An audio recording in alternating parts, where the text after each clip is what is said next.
Hey, everybody. Welcome to another edition of Uncommon Comedy Podcast. I am your host, Brian April. As usual, all of our podcasts are available to be listened to on Apple Podcasts, Google Podcasts, or on Spotify. Or if you'd like to see the video versions, you can check us out on Facebook and or YouTube. Also, if you have any questions or comments regarding the episode or what things you'd like to see, feel free to just throw them in the comments below, or you can reach out to me on social media. I am at youtube.com/comedybrian. You can also find me on facebook.com/comedybrian. And if you want to interact live with me, I live stream 3 times a week live on Twitch. So that's a great way to interact. You can follow me on twitch.tv/comedybrian. So we're going to get rolling right into this. Our comedian today, very, very funny comedian. I met him here in San Diego.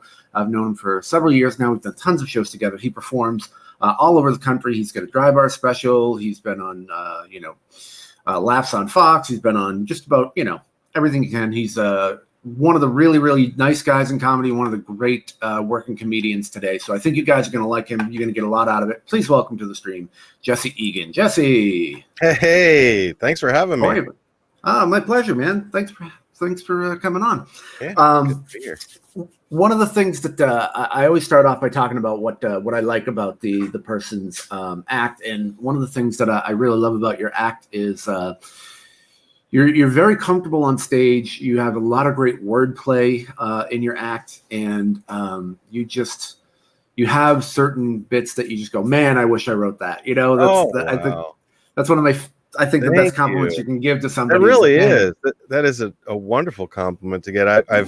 I've felt that way before about you and other comics where I go, wow, I wish I could have written that. And so it's nice to hear that other people feel that way. Yeah. Yeah. And it's you have a really commanding personality on stage, and you just have this great presence. And even though you're not, overly physical, you bring a lot of energy to your performance. So it's one of the things that I really enjoy watching you do your work. You. So I can't wait to be able to go back to it.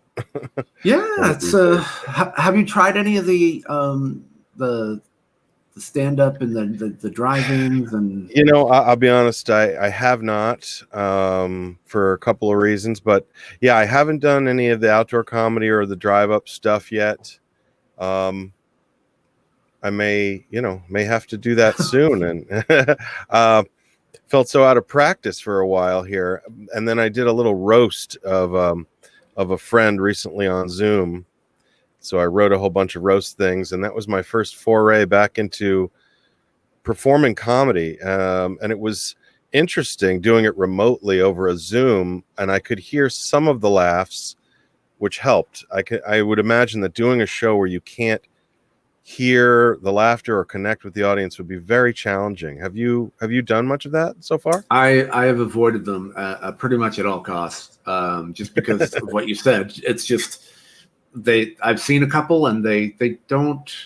They go better than expected, but some places will mute all the audience, and so you get zero laughter. And if they don't, then you get maybe 1 or 2 people's laughter.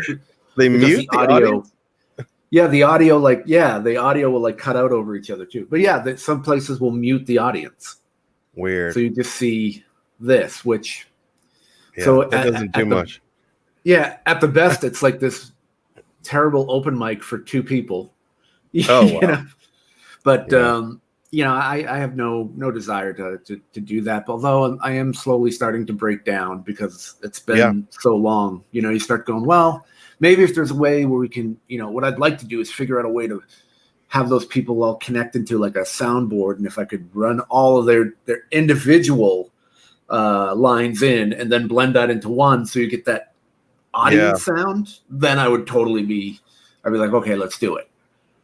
Yeah. I just, I imagine like the comics that do a lot of crowd work really struggling to do Zoom shows, trying to find someone in that little square going like, you got a dumb looking shirt or whatever, like how do you pull off actual stand-up in this format? But yeah, it's a challenge, and we got to figure out how to do it. Right. Well, I think there's there are other aspects to it, like doing the podcast and doing those sort of shows. I do some live stream stuff. So I'm learning to play to the camera more and, just deliver to the camera as if it's an audience. So, I mean, from Mhm. that aspect, it's another set of skills that, learning and, similar to you when you were hosting, was it Tonight in San Diego? Yeah, that's true. It was really learning new skills, like you say. So that's a good way to approach it. Is that we now can expand our toolbox a little bit out of necessity, and hopefully, adjust to this. Yeah, that's the hope.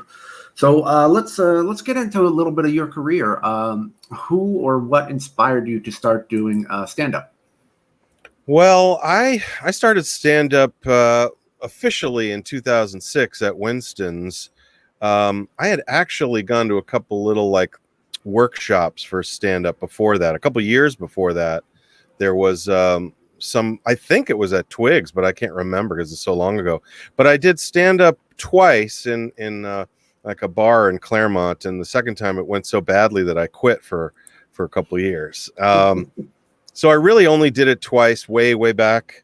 Maybe I don't know what year, but then I really came to Winston's. I was managing the bar, and they had we had started a poetry night, and it was a Drunk Poet Society on Mondays, and a couple of the local guys who were sort of cast-offs from the Comedy Store La Jolla came around and started like trying to tell jokes during poetry. And the woman that was running the poetry show, Ola, came to me afterwards and said, maybe we should have a designated comedy night because the comics hate the poets and the poets hate the comics. and um, and the only crossover there was this guy, Sacrilegious Dave, this guy Dave Sparling, who became a fixture at Winston's Ocean Beach Comedy, and he started as a poet, and I think he always stayed a poet, but he brought a different sensibility to stand up, and that's really how we started. Was we had a show at Winston's because we didn't want it interfering with the poets, and at that time there was very little stand up. I mean, in San Diego, I think there was probably the La Jolla Comedy Store and maybe the Comedy Co-op, if you remember that place. Hmm. um, Other than that, there was very little. So there were not a lot of comics that we knew, and we just had a couple local guys, myself and Bob Hansen, Steve Kendrick, and Andrew Deans, and sometimes we had to do the whole show, just the three or four of us together.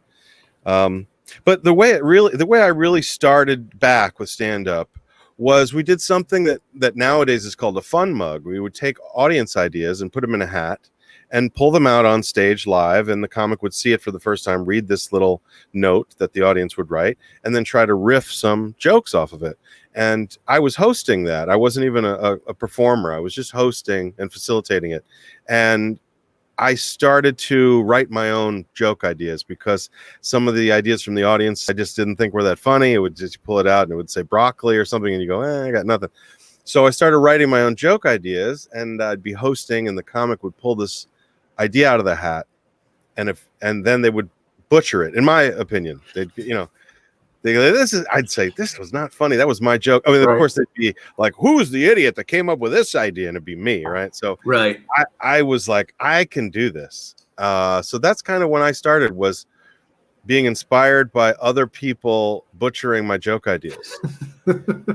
I've heard from many people before that the reason they started comedy was they saw someone really stinking it up on stage, and they thought, that looks easy, I could do that. Yeah. And I've heard both things. I've heard people were inspired by seeing great comedy and thinking, I wish I could do that, or seeing bad comedy and saying anybody could do that and I can do that.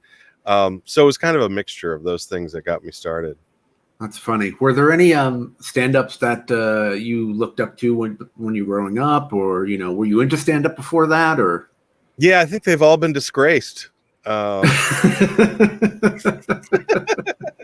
think I think all the comics, no, not all of them. I think Dave Chappelle is still good to go.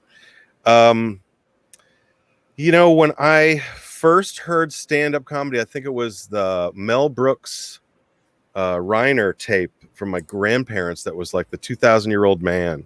Okay. And that was the first, and it's kind of more sketch, but it was really the first kind of comedy. That and Bill Cosby records from my parents, and those are like that's like my first taste of stand-up. And And then later I was like on a road trip with my best friend Anthony at the time, and we were going all around the country, and we picked up these tapes in gas stations, and one side was Richard Pryor and the other was Red Fox. Oh, And I wow. remember we just wore that tape out on the drive, and that was one of those things that made me realize, well, you could really do comedy so many different ways, and it really opened up my whole world of like, wow, there's so much variety to this, you know? Yeah, it's amazing. There's definitely, I think, a type and room for everybody. People go, oh, you can't do this or you can't do that. And I say I think there's a style and room and an audience for everybody. So Yeah. and it just kind of shows that just looking at all the things, there are certain people that are obviously very famous, but some people go, oh, I don't like guitar acts, or I don't like pop acts, or I don't like impressionists, or whatever it is. And it's like, well, then don't watch, and that's fine. Right. Yeah, there's a million flavors of it. And that's kind of the great thing about stand-up is a lot of comics, when we're in this, we think we're in competition with each other. But I had a comic tell me once that everyone has their own lane that they carve out, and that you really should only compete against yourself and try to make yourself laugh and make yourself improve every time you perform, and not worry and fixate so much what anyone else is doing, because it's really not related to your own journey and your own path. I've found that helps keep you happier when you don't think about other people's journey and you don't focus on what they're doing so much, because it just makes you upset. I think that's part of social media. The function of social media is kind of like, ooh, look at me, I'm so happy, here I am look, I've got the backdrop, I'm in Rome.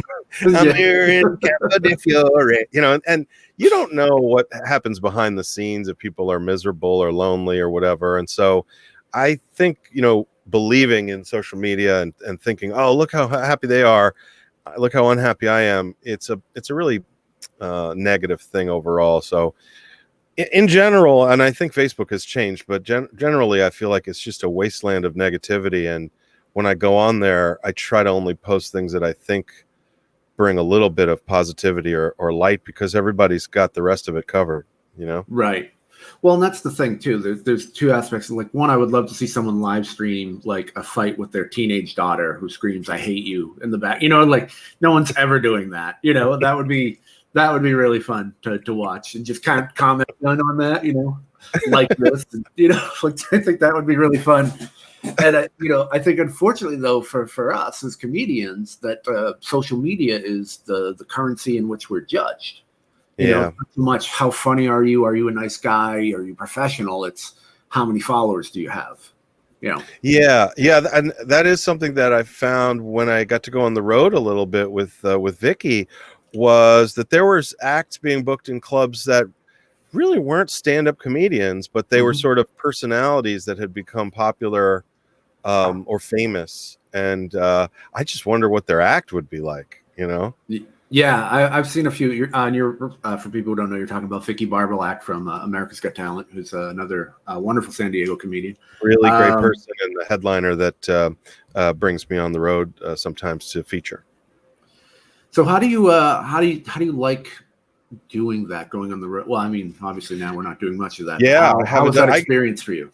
Well, it was great because it was with Vicky, and a lot of times with her husband Lou, who's a really good friend, and I kind of consider them to be my mentors in comedy. And Lou Brockman is the guy that brings everyone up at the Comedy Store on the piano. He introduces us, and he's just seen every comic in the world. And in between acts or shows, he would offer some really great advice on stand-up. And although he's not really a stand-up comic, although he's helped write, he's seen it all, and he knows it really well, and he knows what's funny and what works and what doesn't. And I have gotten some great guidance from him. So being on the road with them was wonderful. They would often bring their little dog, Jimmy, and just be like a little family of really good friends. And so I think that experience was wonderful and probably unique as far as what I've done before in traveling or seen from other tours. It can be very lonely, And if you don't really hang out with each other, then you're just kind of alone in the hotel room or trying to explore these towns by yourself. So it really made a big difference to be with people you love, you know? Yeah, absolutely. And I think a lot of people, don't necessarily think about that. It's like you're in front of 400 people having a great time, and then 20 minutes later, you're alone in your hotel room going, now what? And that's the majority of the time. I mean, you spend it traveling and lonely for 99% of the time, and then you're on stage for, this brief moment to really enjoy it. But finding a way to enjoy the rest of it is key, and not to be, miserable and bored. And I think you see that a lot from comics. Depression, I think depression and unhappiness is really rampant in stand-up. I think for a mixture of reasons. One, because I think comics are constantly analyzing the world they live in, critically, and sort of realizing these truths that are not always pleasant, and then commenting on them, and then trying to make them funny, which is a real challenge. And when you can't do it, it's a little it's a little depressing too, Right.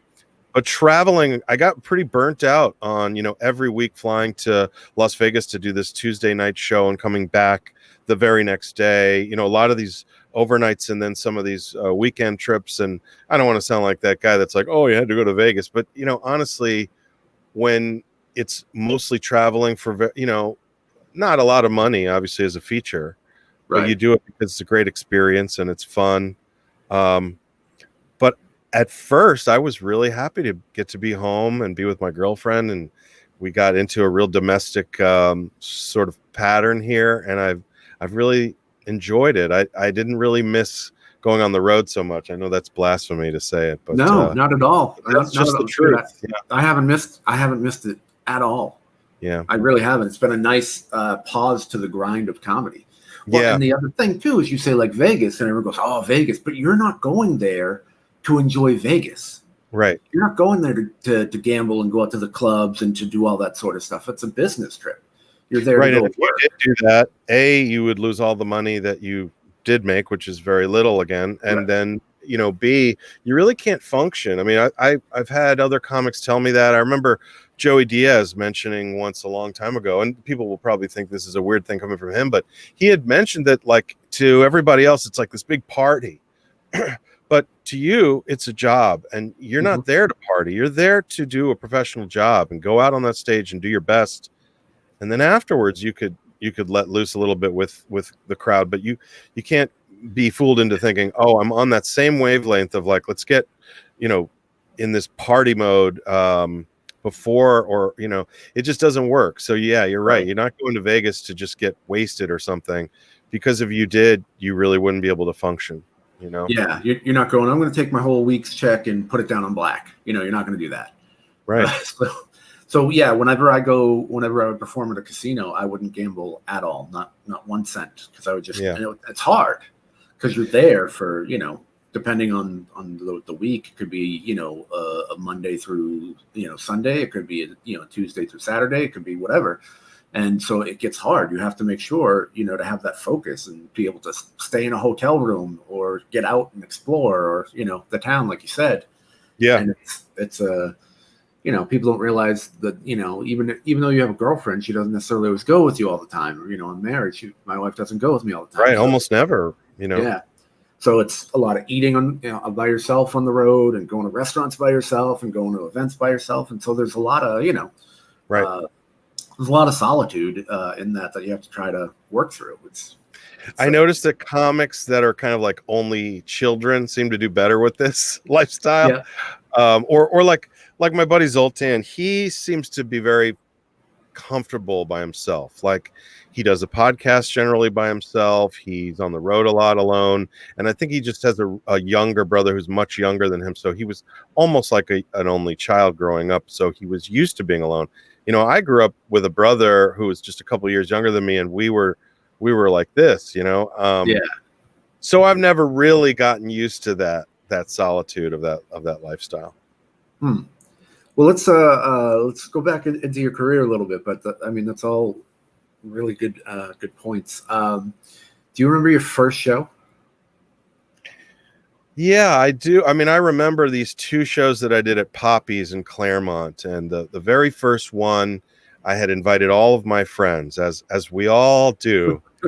Uh, as you know, I'm gonna be a comedian, and it's it's so weird. It's like, imagine you try something for the very first time. Like, I'm gonna try to ride a bicycle for the first time, but I'm gonna invite every friend I know to witness this act.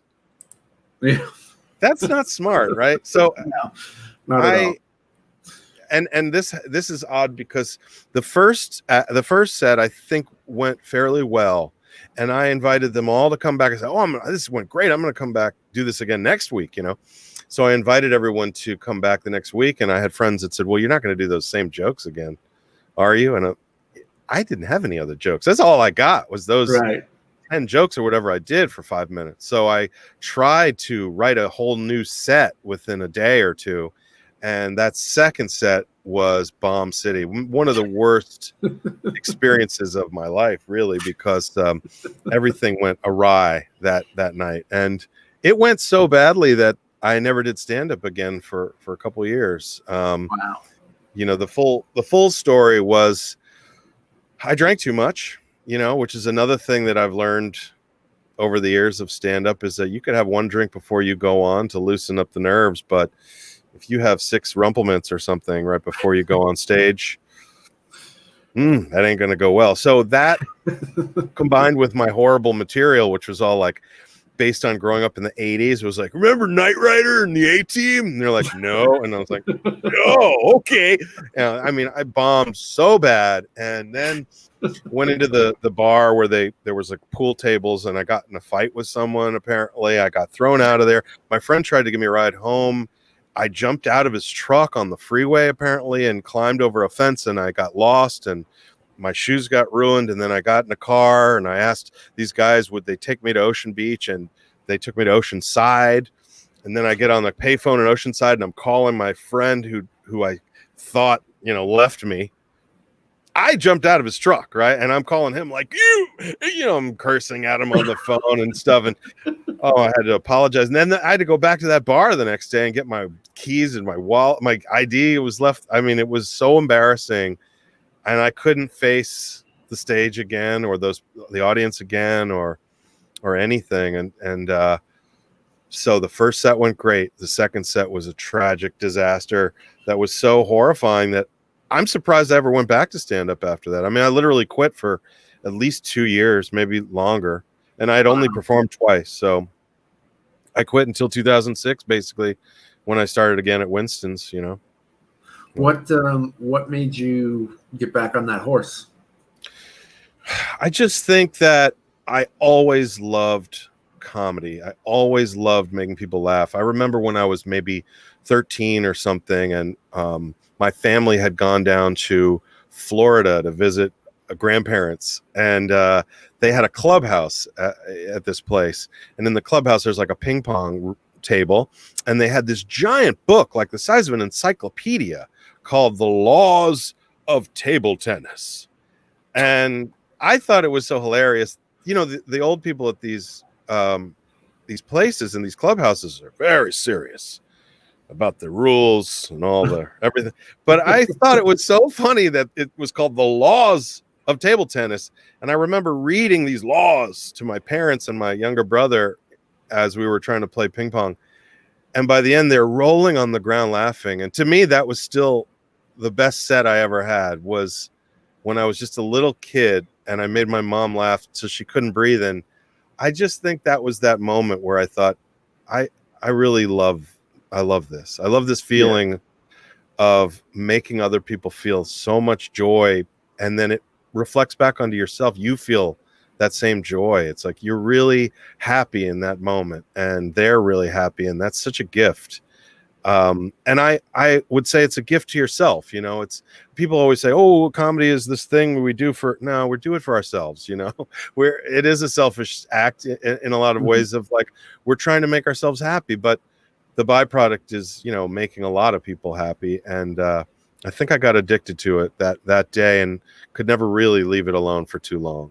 you know? Yeah, and it's hard to explain to somebody in words what the feeling is like of being able to just being up there. And like I remember I was on stage and I realized I just had a thought of like, wow, everybody is listening to every word that I say. Yeah. And that was like in the middle of my set, and I was like, and they're laughing at things I'm saying. And then, you start thinking about all the psychology and the things we do to kind of manipulate people and, do the puppet master type of stuff. And it's weird that, people who aren't comedians just don't, it's hard to sometimes explain what's going on in your brain throughout those times. Yeah, I think some of it too is like overcoming fear. When they always talk about public speaking being the number one fear of human beings, right? And I always tell people I'm afraid every time I go up there. I'm nervous before I go up. That's never gone away. I mean, when I get my first laugh, I get that first little sense of euphoria and that joy comes back. But until that moment, I'm thinking, why am I doing this? I'm standing in the wings about to go on, kicking myself, going, I can't believe I'm going to do this. I am terrified of it every time. And I think there's something in overcoming that fear. And then the opposite side of it, the joy of it, the euphoria, it's such a roller coaster of emotion that it's very addictive, and I do think that the high that you feel from accomplishing it, from making all these people laugh and overcoming that public speaking fear is a euphoria that really can't be matched with anything else. There's no other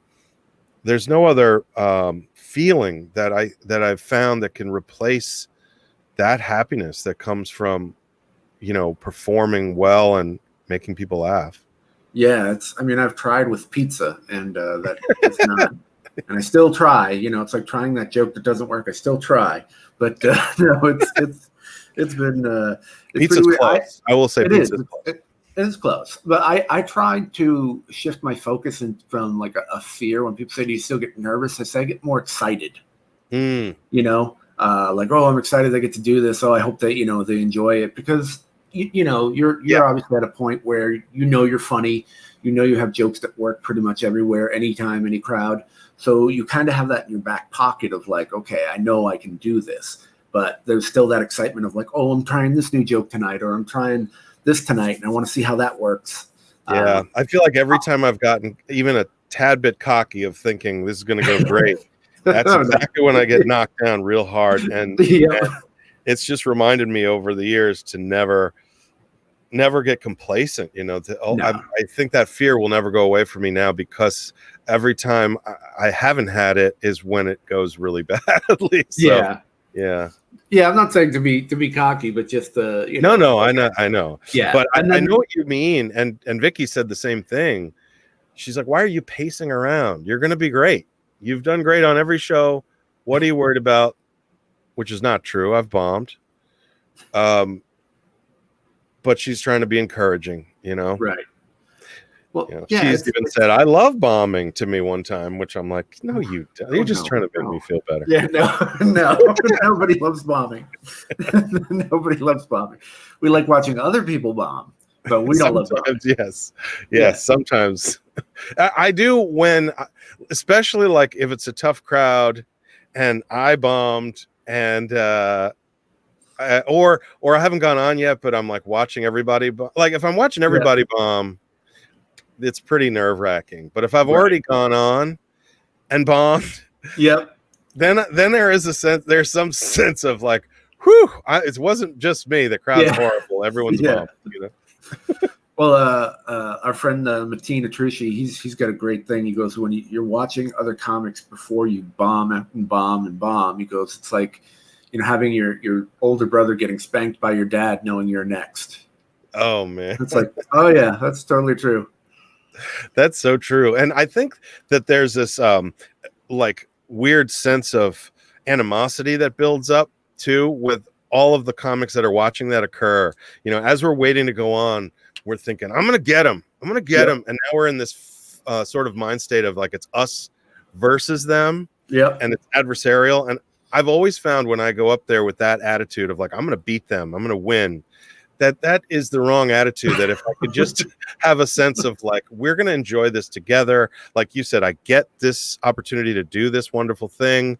I'm going to make friends with these people. We're going to be on the same page instead of like me attacking them from up here and them, I think that's the problem, is that dynamic of thinking like, I'm going to beat them, I'm going to get them, instead of, but I can't get that out of my mind. I don't know why. I always find it funny too when it's somebody who is good. That's you like. So if you're up there and I know that you're good and you rock it and you get standing ovations and all these things, and then for one reason or another they're just not with you, and you watch that person bomb and you just see like the wheels, because we know what's going on in our minds when we're up there, and you see their wheels just spinning. Like, what am I doing? What is going on? And you just see the brain melt down a little bit on stage. That's when it's always really funny. Because we've all been there. We've all been there where you're like, no, why is this not working? This should be good. Yeah. And then you say things like, I'll say like, hey, these are jokes, something like that. My friend Joe Charles used to say the funniest thing. If he did a couple of jokes in a row that didn't hit, because all his stuff I thought was he was hilarious, right? But if he had a couple jokes in a row that didn't hit, he would just stop and look at the audience and go, I'm not that impressed with you either. And that always cracked me up. Just always. So I guess while we're talking about it, what was the worst show you've ever had? Oh man, there's so many bad ones. But I think the worst one stands out to me when and I hate bringing it up again. He's going to feel attacked, but it's not his fault. My buddy Brandon Young and I, a few years back, went on a little like church tour of Michigan, and it was supposed to be him and Dustin Nickerson, but Dustin had pulled out. And I'm not traditionally like a church comic, but I generally work clean, and I love doing those shows. So he invited me to go, and I went with him, and we did a number of small church shows that were pretty tough, but the really tough one, which I think has to go down as my worst show, was we did a Saturday afternoon show at a school, and it was supposed to be like a fundraiser to raise awareness for kids to eat healthy snacks. And, and for those, I'm sorry, go ahead.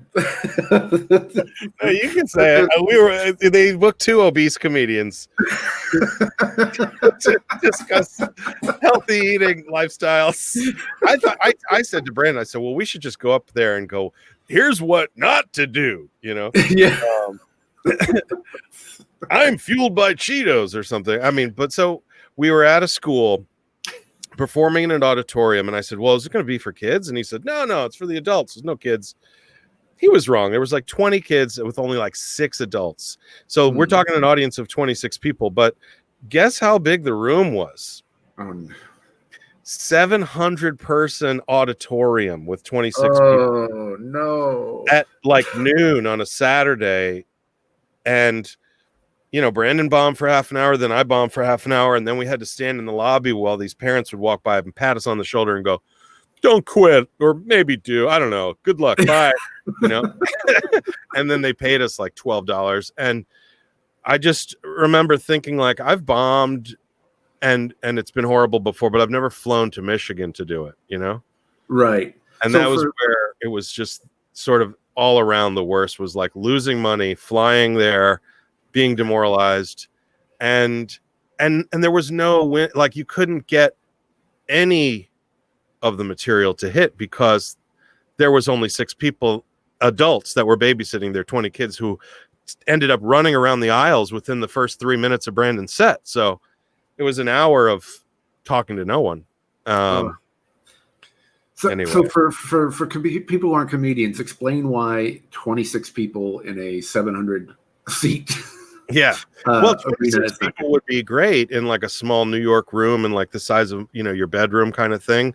A tiny room, like if we go to Twigs and we perform and there's 26 people, probably have a great set because the laughs are amplified in that small room. The ceiling is low. But if you're in an auditorium with this giant ceiling and this huge, vast space, there's no laughter. The 26 people, even if they had laughed hysterically, it would have just gone up into the ether and disappeared, and you wouldn't hear anything.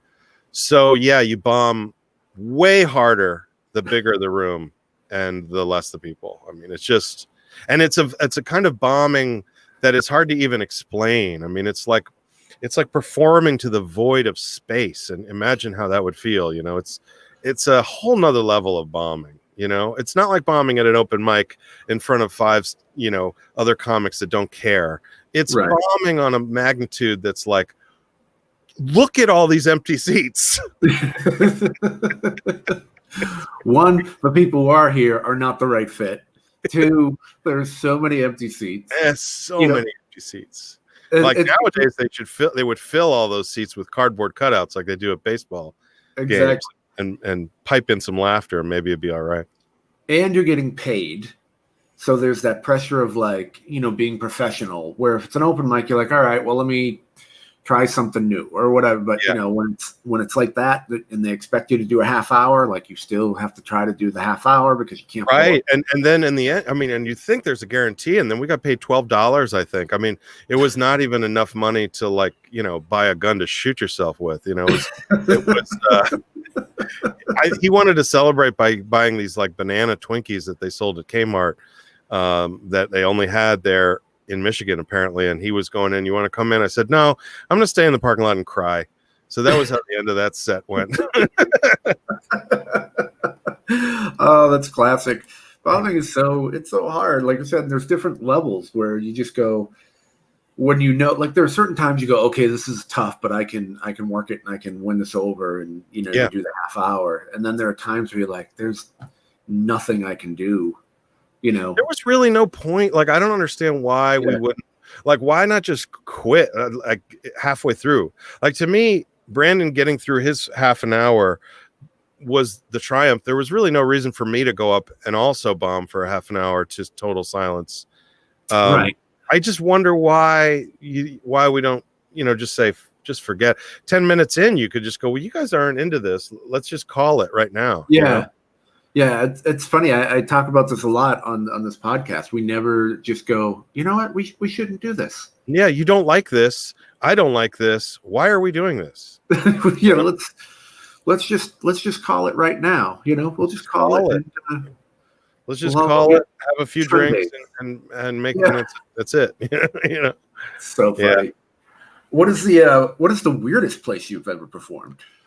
Oh, I think the weirdest place was on a bus. I was doing a charity thing for Salvation Army with Dustin Nickerson, and we had a couple other comics, and Dustin and I wrote like a couple of these like scripts for the comics to use on these buses. We were busing over to the Ray Kroc Center or something, and so I had to stand at the front of the bus while it's driving, and the bus driver kept like hitting the brake really hard, and I would like practically go through the windshield, and then, you know, anyway, and I was trying to do stand up on a moving bus.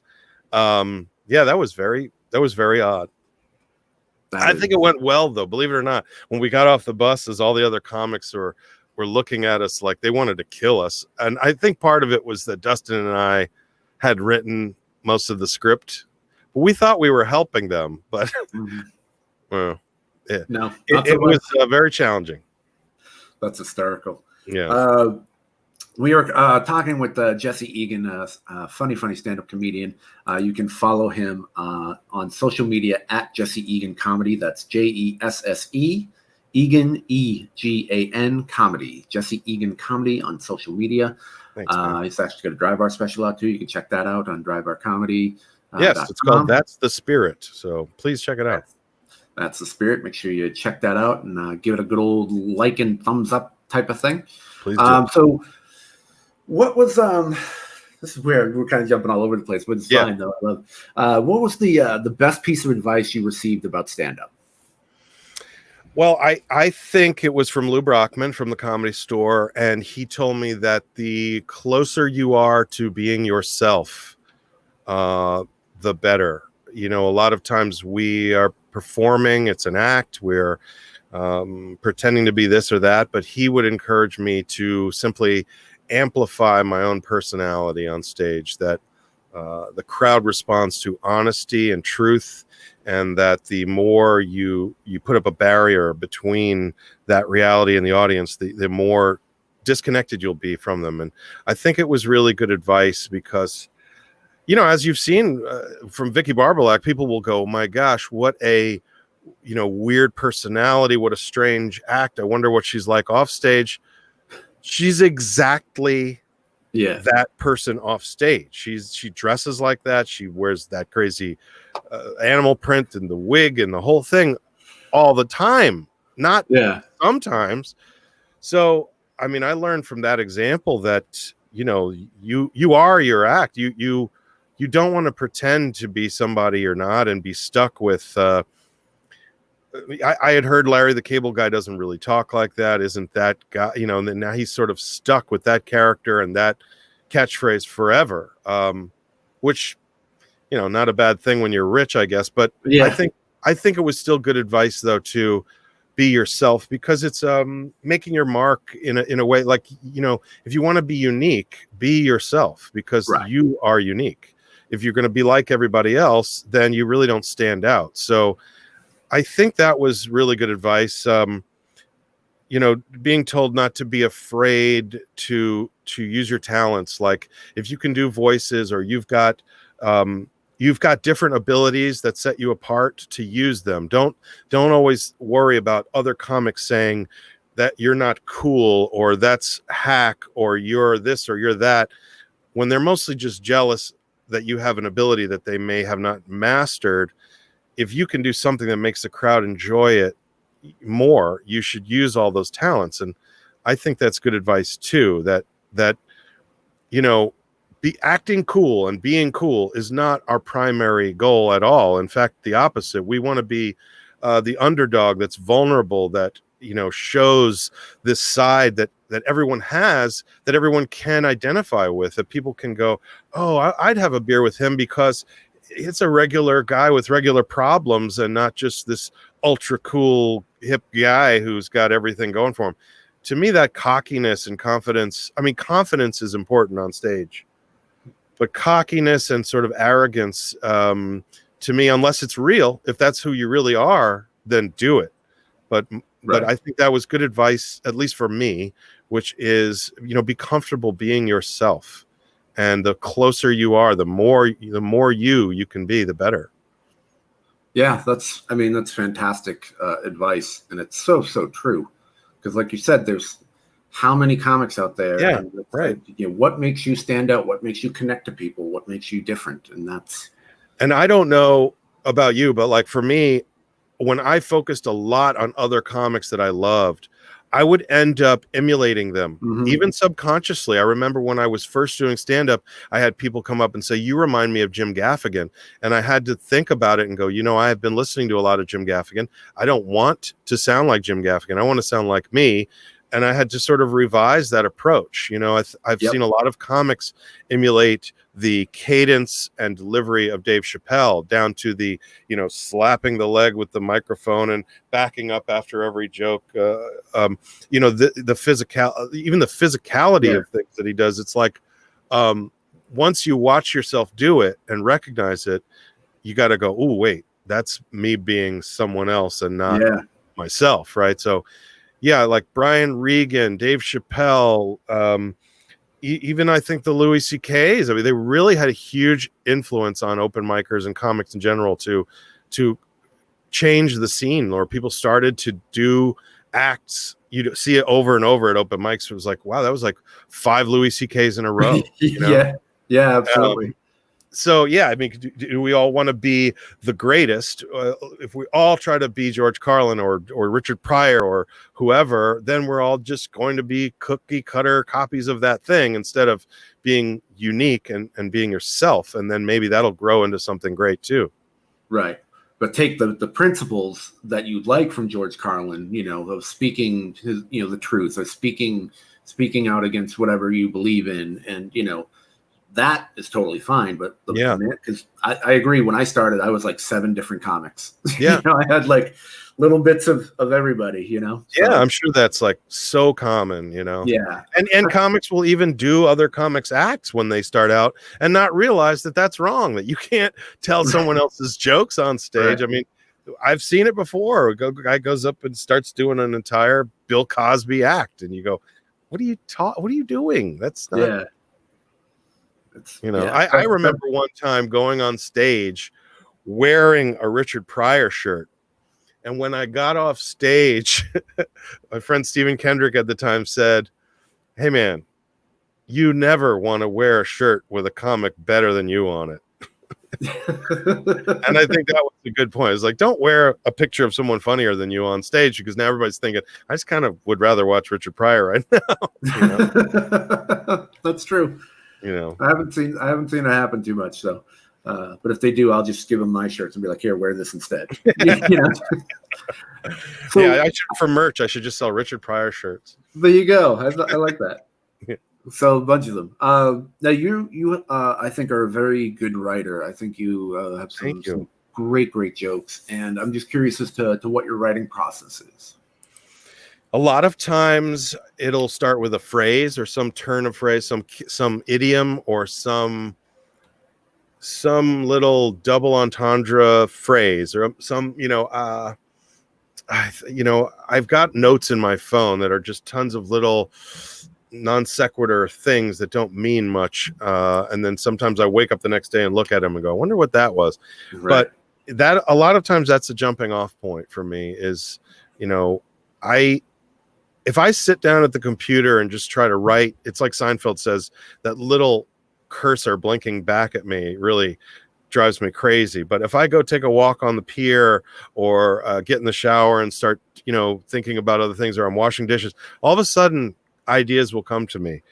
I've found the inspiration comes more often when you're doing other things, when your body is sort of engaged physically in another activity, as opposed to just sitting and writing. If I'm walking and thinking or listening to music and doing something else, ideas start to come. And if I can just quickly record them, I can build on them, Firstly, sometimes I will rant angrily to my girlfriend about something that's driving me crazy. And she'll go, hey, that's a bit. You need to write that down. She loves when I get angry. And it's not something I do on stage all that much, but that's her favorite thing is my angry rants. She always thinks that those are, and I agree that I think those moments of getting emotional and passionate about a subject, that is exactly what we should be talking about, Absolutely. That's kind of where I people always say that's when I'm my funniest, is when I'm like annoyed, and slightly angry, because you just get that emotion. But it's interesting you talk about, taking a shower, going for a walk. There are studies that show, because we're right brain, left brain, if you are able to do something that is mechanical enough, but you can still do it kind of without thinking, like driving or taking a shower or, some kind of task like that. Driving is a good one. Yeah. Yeah. It totally, it keeps that part of the brain occupied, and then opens up the right side of the brain, or the creative side. I think it's the right side, to just come out with ideas and play, because you're not thinking about, okay, I have to put these things together, or I'm constructing a IKEA table or anything like that. So it's, if you can distract yourself just enough while doing something safely that you can do, kind of subconsciously, almost like I said, like driving, you can kind of do without being. It's interesting because those are the times when it's most difficult to record those jokes. Like I had, my girlfriend actually put a little notepad on the refrigerator next to where I'll be doing the dishes. And the thing was, I was doing dishes. I would say, "Oh, I got this idea," and it wouldn't always be for comedy; it would be for something else. I said, "I got my, and now I got a little thing to write, but my hands are wet, and I'm trying to write." But I think that's so true, that if you're engaged in some other activity, I got great advice from Zoltan once about comedy, which was, if you want to generate material, you don't do it in a void of experience. You do it by going out, living life, experiencing things, and that's where the material comes. And I think even in as much as just doing things like you're doing your dishes, all of a sudden ideas and material come. I think just the idea of being active and living your life is something that comics will neglect. We'll sit around alone at home, miserable, thinking of jokes if we can. But if we were to get out and go to the park, we might actually come up with more stuff. Yeah, which explains why I haven't been writing anything, because I haven't gone anywhere. So yeah, me too. That's pretty funny. But yeah, it's a funny process how that all kind of happens, because some people can just sit down and go, I'm going to write about this, and that's just not me. I'm much more of an emotional. Yeah. Plus, I think too, if you're emotionally connected to it, if you're emotionally connected to a bit, and you're passionate about it, you're not going to get tired of saying it 1,000 times. Oh, I agree 100%. It's when you get bored with it that it's just becomes boring to deliver, and the audience is bored with it. Do you know that's comic Eric Myers? Not by name, but I always love bringing him up to people, because he's this comic that rants crazily and angrily about topics that are very mundane. okay. And to me, that juxtaposition of everyday stupid things to get mad about, I just think is so funny. Like, he has a bit about Taco Bell, and he gets so worked up about it, and I think it's so funny that he's just like, Taco Bell, Yeah. It's one of those lessons I learned just from watching him, that it's his passion for it, the emotion that he's bringing to the subject, that's the important part, and not the subject itself, not the actual material or subject matter. It's sort of the how much heart he's poured into it, Right. Well, and then the technical side of it is you have that juxtaposition, which is one of the 9 reasons why people laugh. There are 9 psychological reasons why people laugh, and juxtaposition, without giving away too much stuff or whatever. But that's one of the reasons people.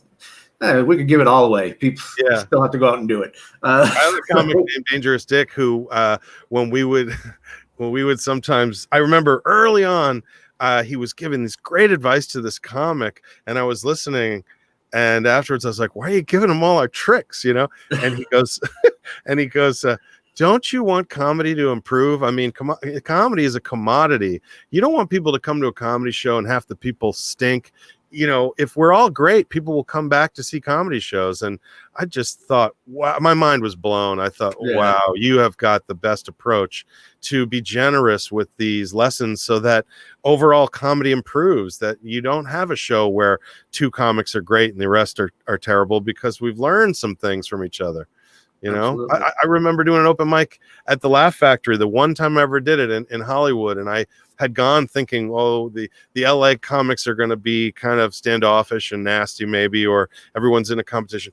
The host of this open mic was so gracious and wonderful at the end of the whole show. First of all, he said, I'm going to try to get as many people up, and that's why I'm doing the least amount of nonsense in between as possible. He's trying to get up as many comics as he humanly could, because people had waited since like 1 p.m. to be on a 7:00 mic at the Laugh Factory. So he really wanted to get everyone up. And then after he got up a lot of comics, he encouraged us all to share each other's to share our contact info with each other. And he had this wonderfully profound thing that he said, which was, we all think we're going to make it on our own, but you get so much farther with a team.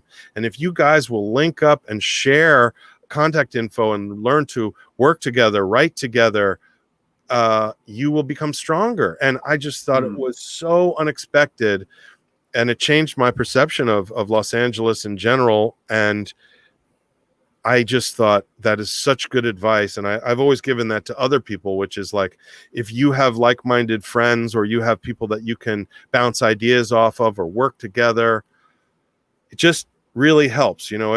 At Winston's at Ocean Beach Comedy, we had someone booking the comedy. We had myself doing the artwork for the posters. We had different people doing different things.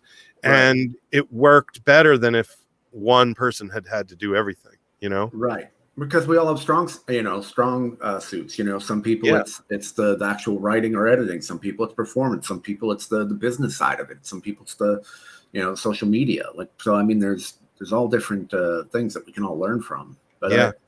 I agree. So I guess that kind of leads into, what other advice would you have for younger or newer comics? Well, I think I would always give this advice, which is that we're too focused on the material at first. When we're first going into comedy, we think we have to write all of this amazing stuff and that it's all done at home in the mirror and da, da, da. And I would tell people, like, if you have nothing, that doesn't matter. Go up on stage and learn how to connect with the audience. The more important thing is learning how to be comfortable on stage and look people in the eye when you talk to them and connect directly with these individuals in the audience and create on stage, write something new, go up there with an idea, work it out, record it, listen to it back later, and then write it down and revise it. You don't have to do all your writing at home, which is what I did for years, and then brought all this long-winded garbage up on stage that did nothing.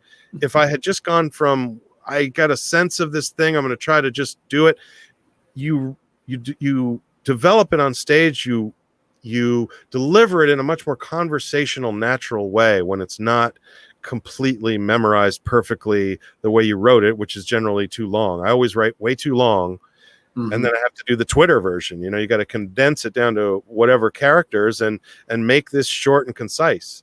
We end up saying too much and simplifying everything down to its real basic elements that everyone can understand is more important. So I would say material is less important than delivery. Material is incredible when you get good at writing material and later you become, have some profound ideas. But I feel like at the beginning, a lot of the time, I look at my old material, it's garbage. It's like Paris Hilton, this, and, I mean, right. Horrible. Right. But it's not personal. It was all outward observational stuff. I think Brian Simpson is one of the few comics I ever saw early on who I thought, this is profound. What he's talking about is profound. What he's saying has meaning. It's deep. Mm-hmm. It's not open mic stuff. And I think the first time I saw him at the Madhouse, I thought, this is a special comedian. He's really saying something. But in general, that's not what happens when we're first getting into it. We are not comfortable on stage, not comfortable connecting with people. And that's the thing that we have to build up and learn how to make that connection first. Absolutely. I agree. And just to throw that on to, just to kind of reinforce what you were saying about, trimming everything down, I always just tell people, I go, what's your point? Just ask yourself that question. What's your point? And that'll get you right into that'll streamline your setup, and that'll streamline your setup and get you right into your punchline. Especially with storytelling, right? Like you hear some long stories where you go, why did you tell us this? And I always ask people, like, can you give us the premise more clearly? Can you give us what your point is right away? What is your lesson? What's the takeaway from this? What did you learn from this? And can we get that up top a little bit so that we know we're going into a story for a reason? Right. I think that's the hardest thing about stand-up is storytelling. I think, sometimes you have to contrive a lesson or a meaning to these things because weird, coincidental, odd things will happen. You don't always learn a lesson from them, but if you're going to bring it on stage, you have to have a point. You have to have some takeaway, Absolutely. Well, and you brought up storytelling, and I haven't brought this up on this podcast in a while, so hopefully the listeners are okay with me bringing it up again. Every time we talk about storytelling, I always recommend Larry Miller, who's a comedian, who started out and was really, really, big in the comedy boom in the 80s, and he's still doing it. He's got a bit called The Secret of Skiing, which is 35 minutes long. Wow. And there's a punchline like every 10 seconds. It's incredible. Amazing. And it's just one story about skiing. And it's just... I'll have to listen to that. That sounds amazing. Have you ever heard the Gary Gulman bit called The Hierarchy of Cookies? Yes. I think it's in that same vein. I mean, it's about 20 minutes long, all on one subject. And it's hysterically funny the whole way through. Yeah. But yeah, I mean, to be able to do that, I just think is so impressive, Yeah, but it's legitimately 35 minutes long. Yeah, All about this one. insane. The first time I ever saw anyone do something like that was Steve Simone, who did his bit on Willy Wonka, Charlie and the Chocolate Factory, and he does a 20-minute. It's a 20-minute joke at least on one subject. And when I saw him do it on TV, you could tell he had to rush. They only gave him like 12 minutes or something, and he's going like Robin Williams, like a bat out of hell. He's racing through this bit because he can't get through it in 12 minutes. But that's so funny. Yeah. Before we switch over to the organization you wanted to spotlight, what is you are a very nice person on and off stage, and I just kind of wanted to get your take on the importance of being nice in this profession. Well, that's another one I learned from Dangerous Dick, and I mentioned him because early on he was so instrumental to me, giving me advice in comedy. And he always said that you get all your gigs from other comics, that, if you're a jerk to people on the way up, they're going to remember it. And I don't think that's the reason that I try to be nice to people. I worked in the service industry for 20 plus years. And I just think killing people with kindness is always better. I think I've learned it from hecklers that if you insult hecklers, it goes worse. If you compliment them or try to go the opposite route, it's better. If you look angry on stage, you can turn the audience off. In the bar business where I worked for 20 years, if you're a door guy working security and some drunk person comes up and is, rude to you, if you are rude back and you escalate it, that situation turns violent. If you do the opposite, which is project kindness and empathy, generally you get a much better result back. So I just think in life, what you project is what you get back. And on stage, it's 100% the case that if I look bored or if I look sad or whatever I'm projecting, I get some of that back from the audience. And I think in life, you get back a lot of what you put out into the world. And if you put nothing but hatred and cruelty and rude, angry behavior out, you notice those people are unhappy, that they're always complaining that things aren't going well for them, that life is against them, that it's not, they're unlucky, that, everyone, and those problems are sown by those seeds of negativity that they planted. I think that those people that are really miserable are that way because of their own making.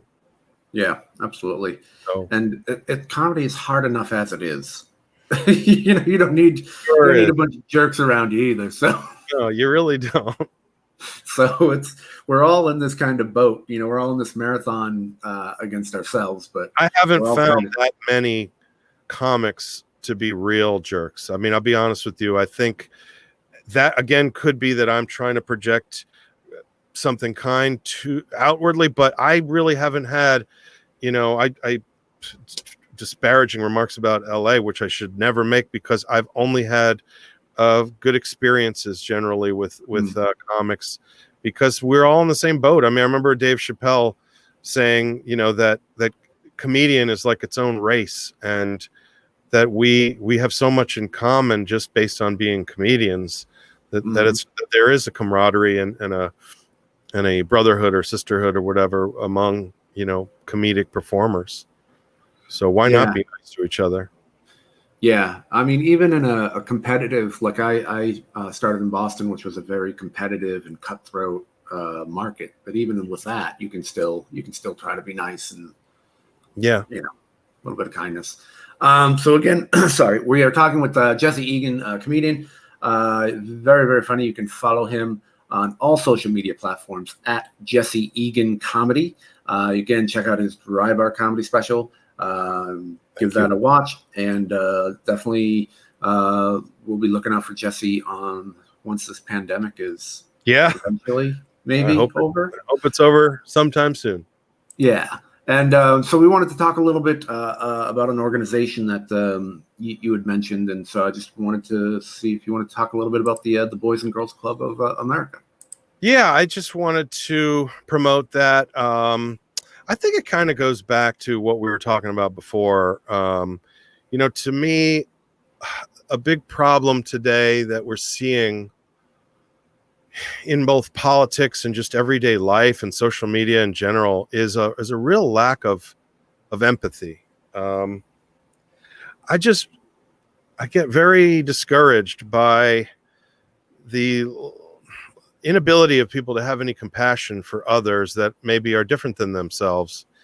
And I think it starts young. I think that it's important to reach out to kids and try to teach them that we're not so different, that if we get everyone together, we can learn from each other. And that, I think, is really the best thing about America, is that in this country, we've tried to gather the best from everywhere and create hopefully a utopia to be better.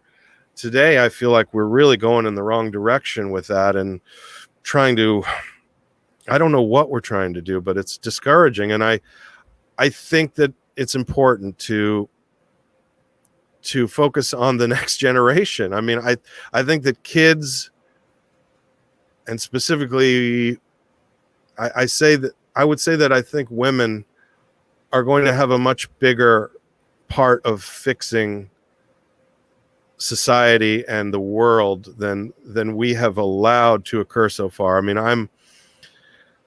I'm pointing partially to the fact that the countries that are led by women leaders have done significantly better during this pandemic. I think it would be maybe an overgeneralization to say that women have more empathy and compassion for others, but the men leading the world have been lacking it, in my opinion, especially of late. I just would like to see a sort of a reset. I think you have to start young. I think the Boys and Girls Clubs of America are important for that reason, just to give some encouragement to kids, to get them active, to get them participating in the community, to get them interacting with each other, to learn from each other, to be around people of other groups than themselves, to learn from those groups. To me, the direction we're moving in that has a lack of empathy and compassion is partly because of the way we've entrenched ourselves. Even right now in this pandemic, everyone's sort of hiding inside and doing our own thing. Mm-hmm. But sort of psychologically, this idea of let's all hide and build these giant walls up, and to me, that's not progressive. I mean, progressive in the true sense of evolution, progressing, moving forward, learning and growing and getting better.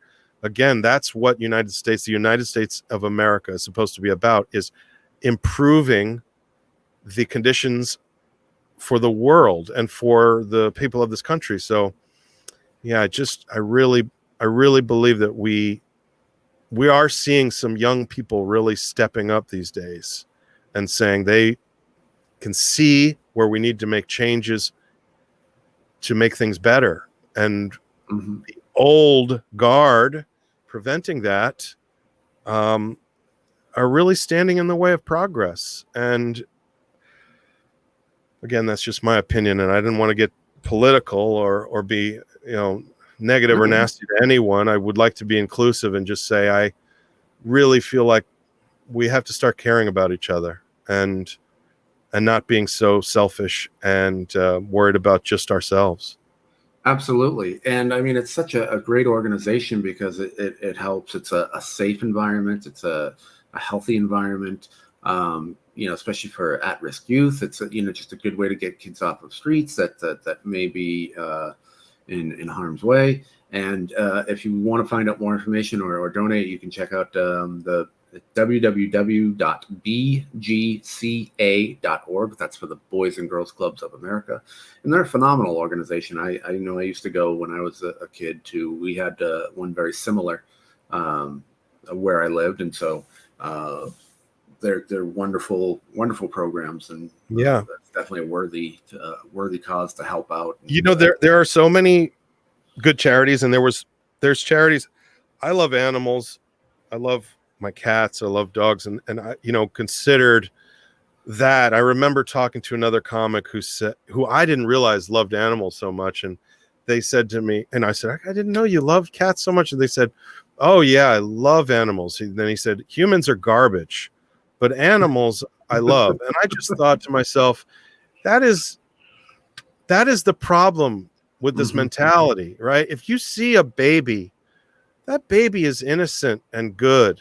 Don't think of that person as garbage. Right.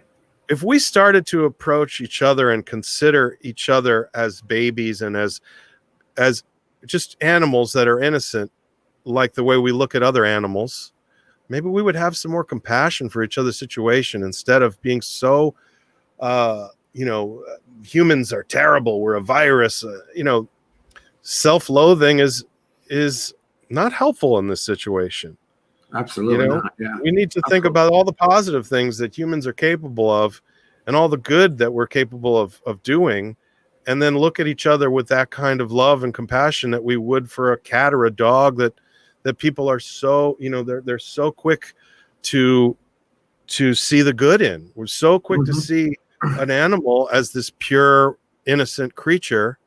Human beings are animals too. And we've gotten away from recognizing the innate goodness in each of us, especially in kids, Yeah, absolutely. I mean, it's just like if there's a dog that was abused, that's going to be a little more violent, and you work with it, and people understand. Okay, well, let me try raising it and loving it a different way when they rescue it. Right. And that's the same with you. We're all the same. We all have emotions and backstories and things that have happened to us. And I think it's a big mistake to tell people, if you don't think exactly the way I think, we can't be friends. I hate seeing it on Facebook. Say, unfriend me now. If you don't, you just unfriend me now. I have friends that are on every side of the political spectrum. And even if I disagree with them, I'm not going to tell them we can't be friends, because we have a lot of other things that we do have in common that we can still love each other about. So I think dividing each other up into these groups and saying, you're this, you're that, I'm on this team, I'm on that team, Yeah. It's like we're Bloods and Crips. We're just going to kill each other over this color. It's crazy, and we're better than that. We can do better than just killing each other over color of skin or political affiliation. Absolutely. And again, check out Boys and Girls Clubs of America at bgca.org. A fine organization. And again, you can also follow us on Facebook at Uncommon Comedy, Instagram Uncommon Comedy Tour, and YouTube Uncommon Comedy Podcast. You can also reach out to me at twitch.tv/ComedyBrian. And I want to say thank you to the viewers and the listeners, and especially to Jesse Egan for coming in and spending some time with us today and telling us your story and sharing your thoughts and spotlighting the Boys and Girls Club of America. And dude, I hope thanks so much for having me. I really appreciate it. I probably drank too much coffee today, but hopefully I didn't talk too much and not at all bore you. But it was really nice to have this chat. It's wonderful to see your face, hear your voice, get to connect again. And I really appreciate this, Brian. It was very nice of you to have me on. Oh, it's my pleasure, man. And I look forward to seeing you in person soon. Let's talk soon. Absolutely, man.